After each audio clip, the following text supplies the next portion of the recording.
Hello.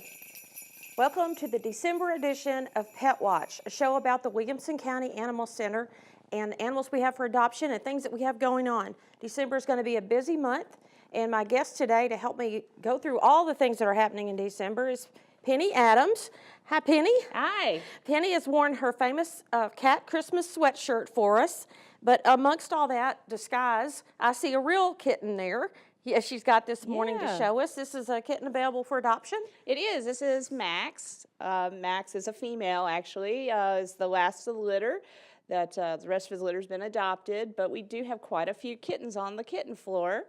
So you can come and adopt your own Santa Paws. Yeah. I have a kitten as well. Let's see if we can get her turned around. Or him. This is Jack.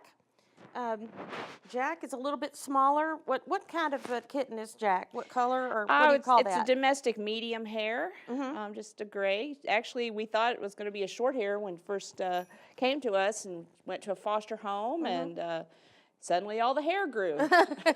So Jack turned out to be a little bit long-haired kitty. Yeah. They're just an example of the kittens we have for adoption right now. The month of December, like I said, is going to be very busy, Penny.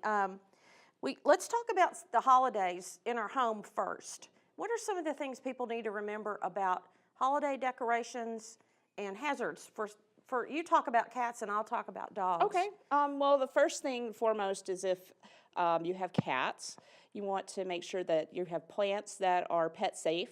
So one of the things, for instance, is live poinsettias can be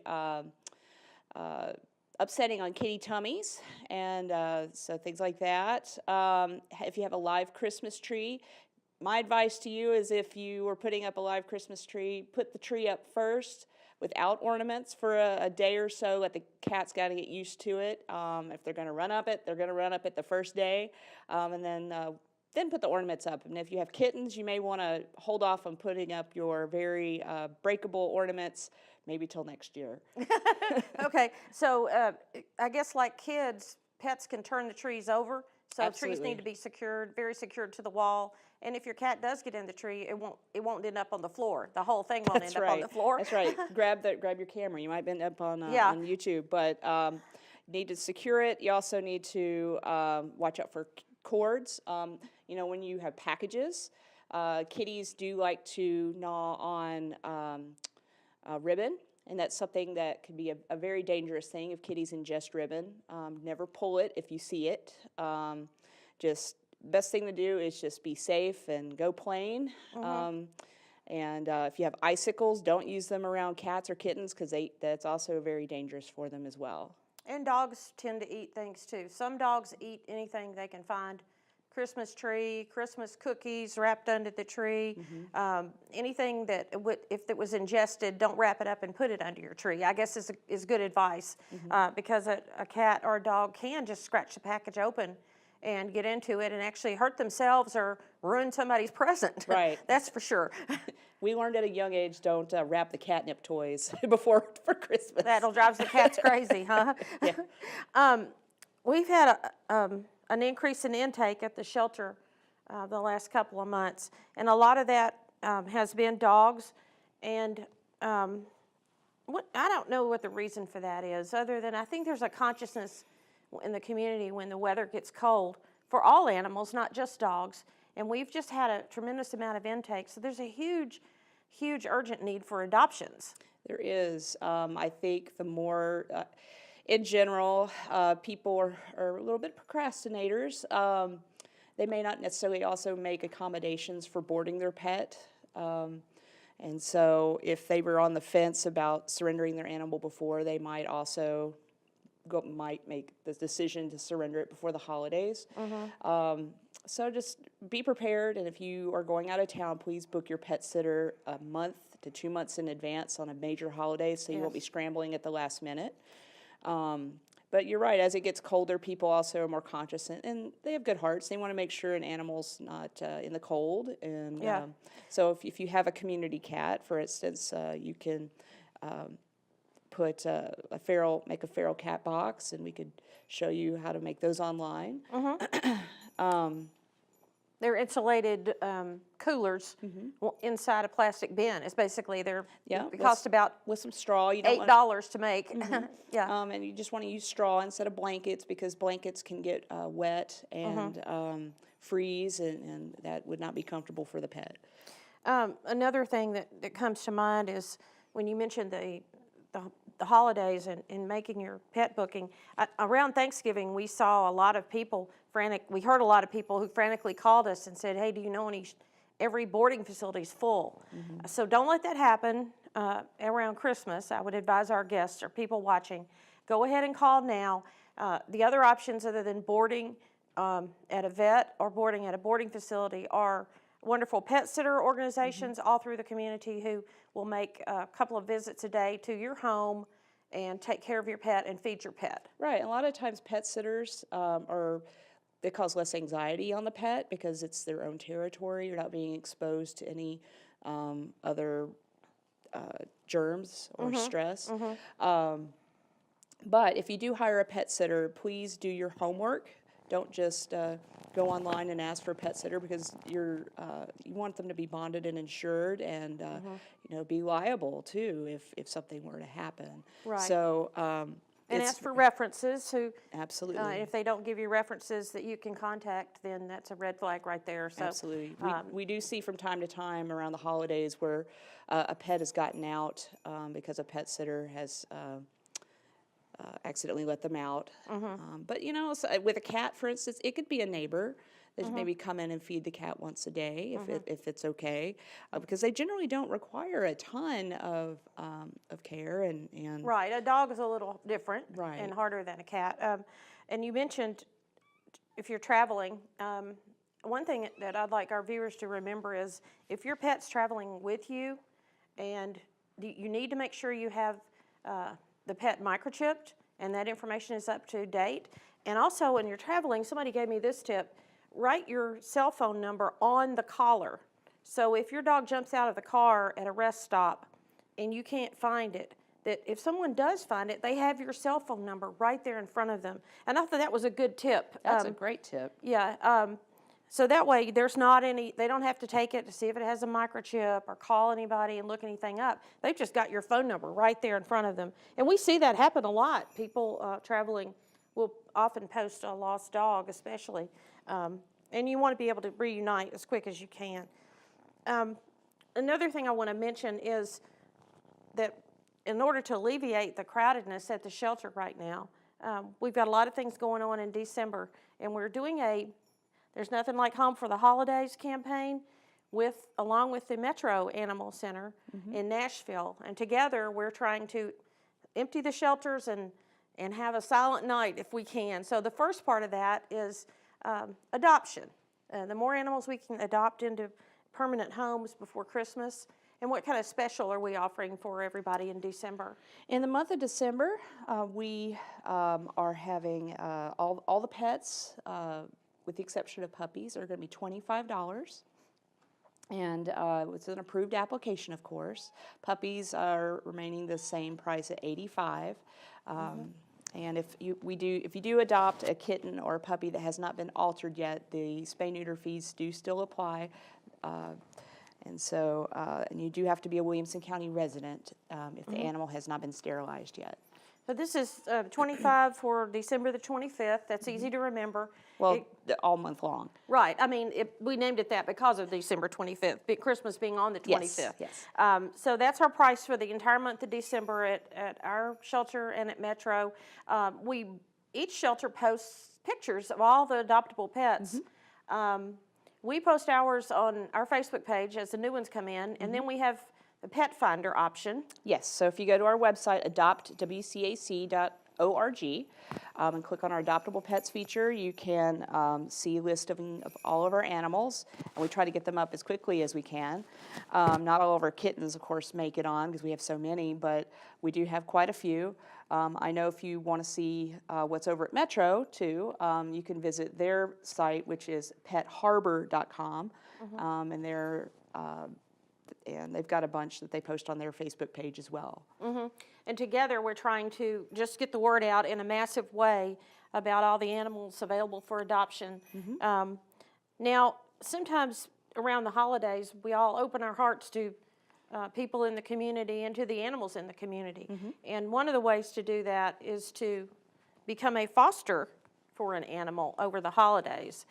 And think about the pets that are in the care of Mac and Metro and with us, spending 2 or 3 days at the shelter when the shelters closed for the people holiday. Think about how they would enjoy being in a family home there in those days. I think that's important. And what does it do when someone fosters a dog, especially? What does it tell us about that dog? Its future. I mean, what do we learn from our foster families? Well, I mean, we get a snapshot history of the animals when they come in to us. Sometimes we learn because they may have come in as strays through our many volunteers who walk them 4 to 5 times a day about how they are. For the benefit of the animal, the kennels can be a noisy place and a little stressful on the animals. I mean, we try to make it as comfortable as possible, but it is noisy. So the first thing that we always hear about the animals is they get a good night's sleep and they just decompress and they are happy. But for us, we also learn things like maybe are cats counter surfers, or do the dogs are they Or how they are around kids? right, how did the cat more, get along with the family dog? Exactly. Or the other cats in the house. Kittens usually adapt pretty well to being newbies in the house. Right, and a lot of times the ones that need the fosters the most are more of our longer term animals. So for instance, some of our older cats might need a little cage break, like 1 to 2 weeks would be great. Quite a few do get adopted around the holidays, but we do have a few at the last minute that could benefit from a foster home. Yeah. So we're talking about the time around December 22nd through 27th. The shelter's closed for about 3 days during that time. So if anybody's interested in fostering during that period, what would they do to find out more? Well, what'll happen is that because just before Christmas, we do tend to get a rush of people that are wanting to adopt.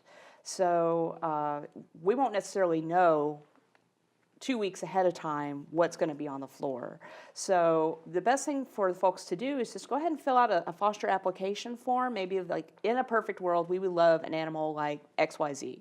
Right. And we have this type of environment that maybe we have a fenced-in backyard, or we have an extra bedroom, and we'd love to host a cat. We can absolutely match you up with an animal.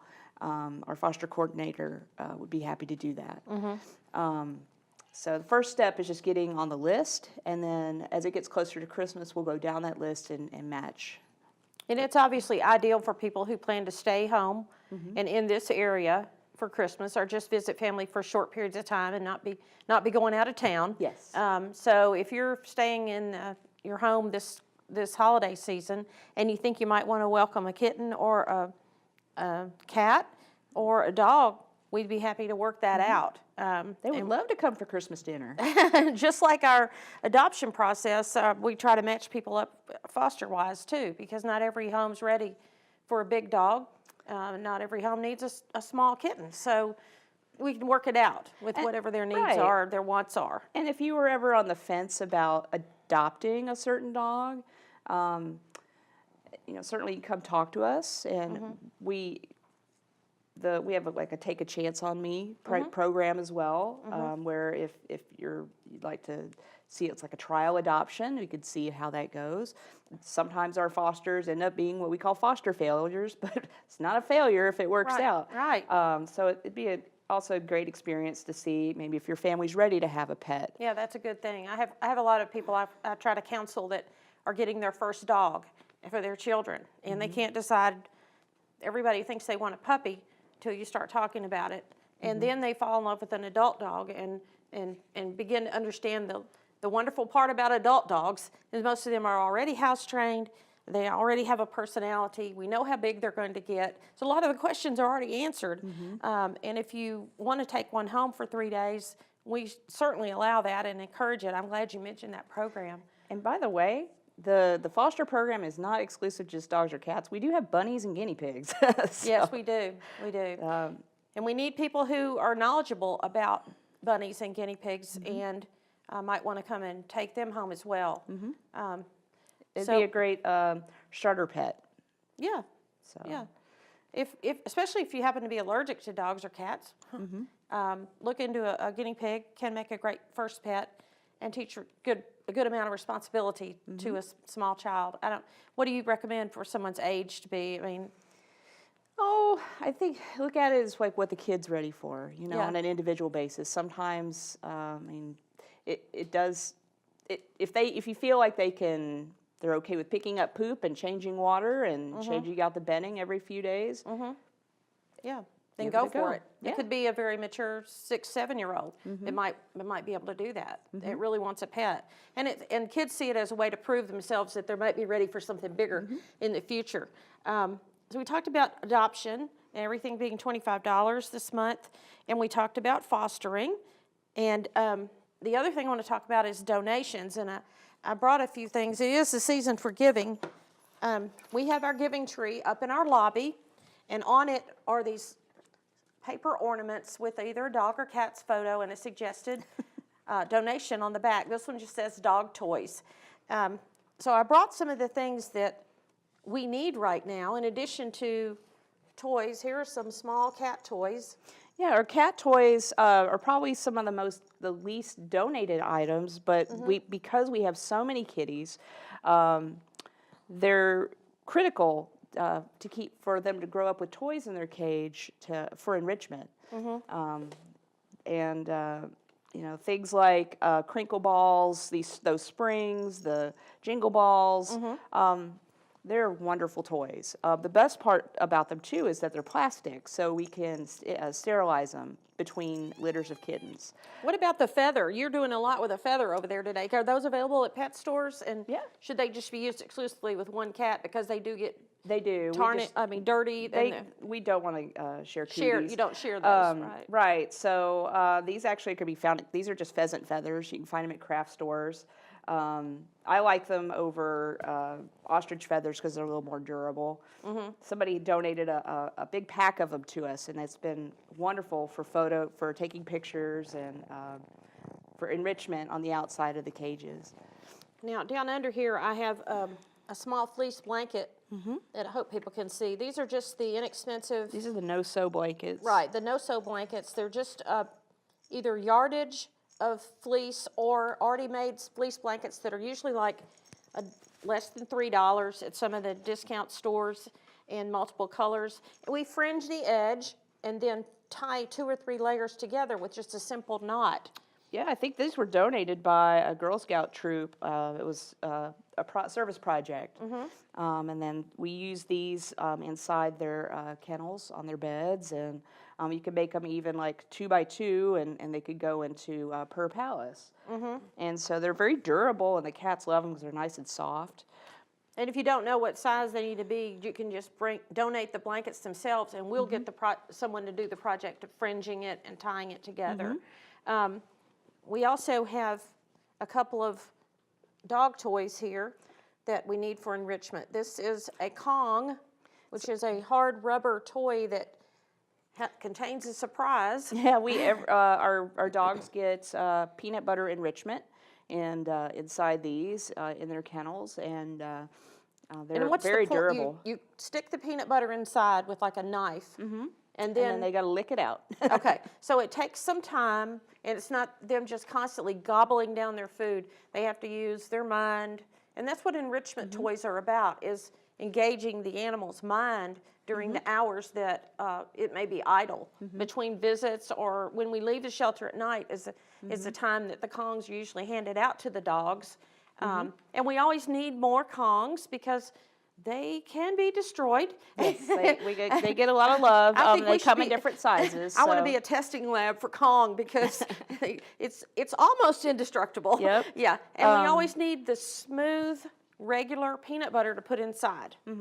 And there are certain peanut butter brands that are pet safe. So the best thing to do is go online and Google dog safe peanut butter to know which brands to get. And we never buy the sugar-free or the low-fat. Those are the ones that Right. contain a product called xylitol, which can be fatal if ingested in huge amounts, and not at all good for pets. So that's why I say regular peanut butter, smooth. And I will say the organic peanut butter is sometimes a little more runny.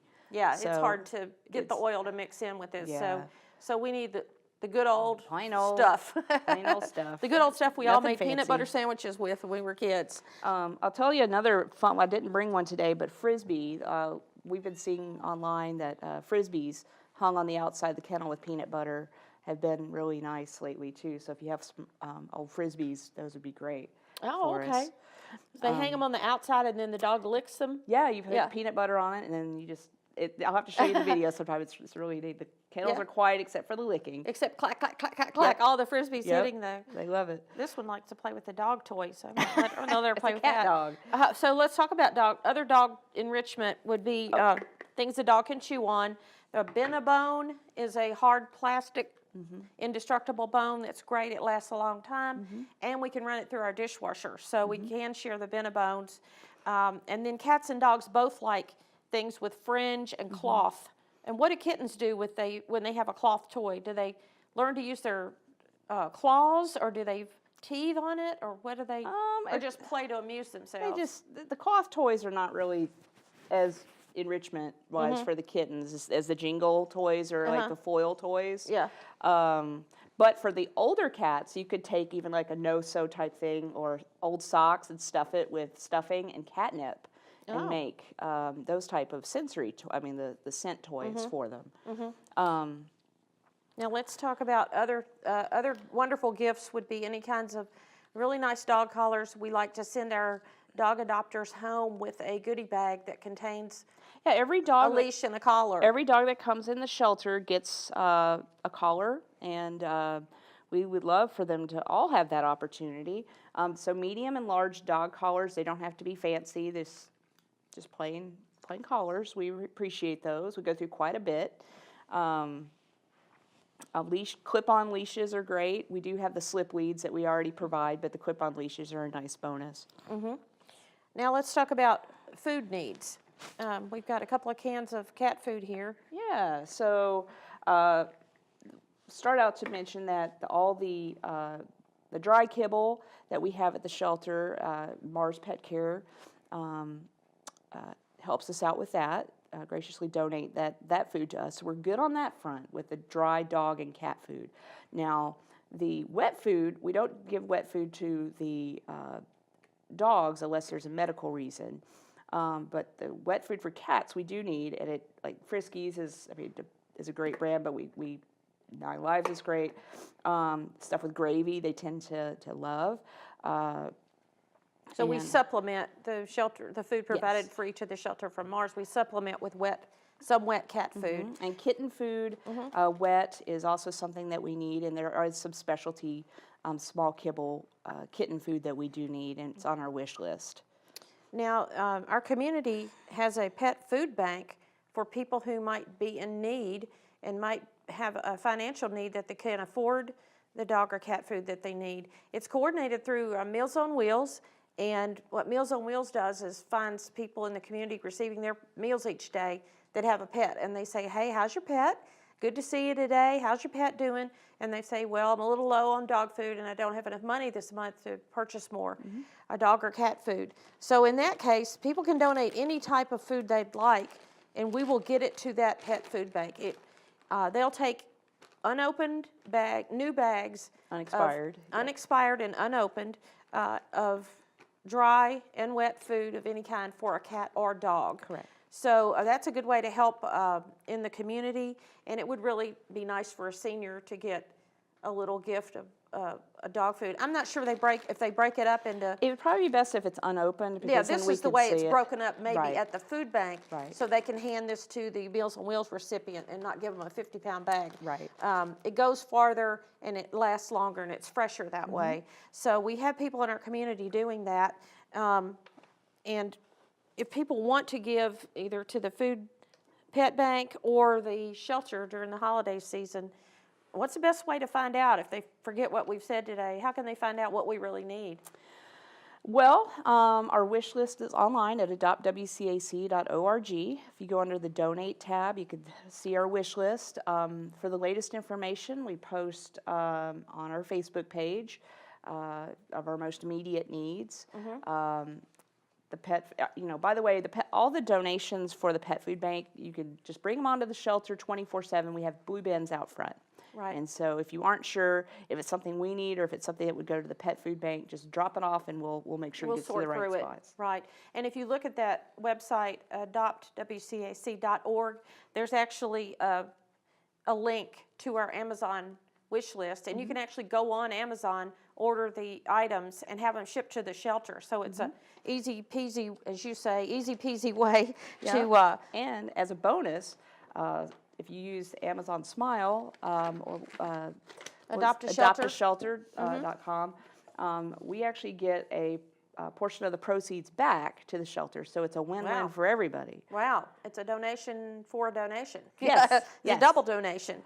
Well, I appreciate you informing us about all of these things today and wearing your cat jacket, which I'm sure people will adore. Did you want to talk about presents for pets? Well, I'm running out of time. Running out of time. All right. If a business our if a Facebook page. business wants to put a bin in their office and collect items, I'll be happy to bring out a bin. It's called Presents for Pets, and I can get it to you in a day's time. So call Debbie Sims at the shelter if you want to do that.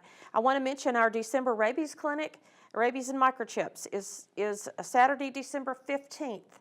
It is from 9 to 11 at the shelter, open to the public. Rabies shots $10, microchips $15, and anybody's welcome to come. Bring your cat in a carrier and bring cash or a check. We will be open Christmas Eve from 10 to 4, but we'll be closed the 25th and 26th, and open again on New Year's Eve from 10 to 4, and then close on New Year's Day.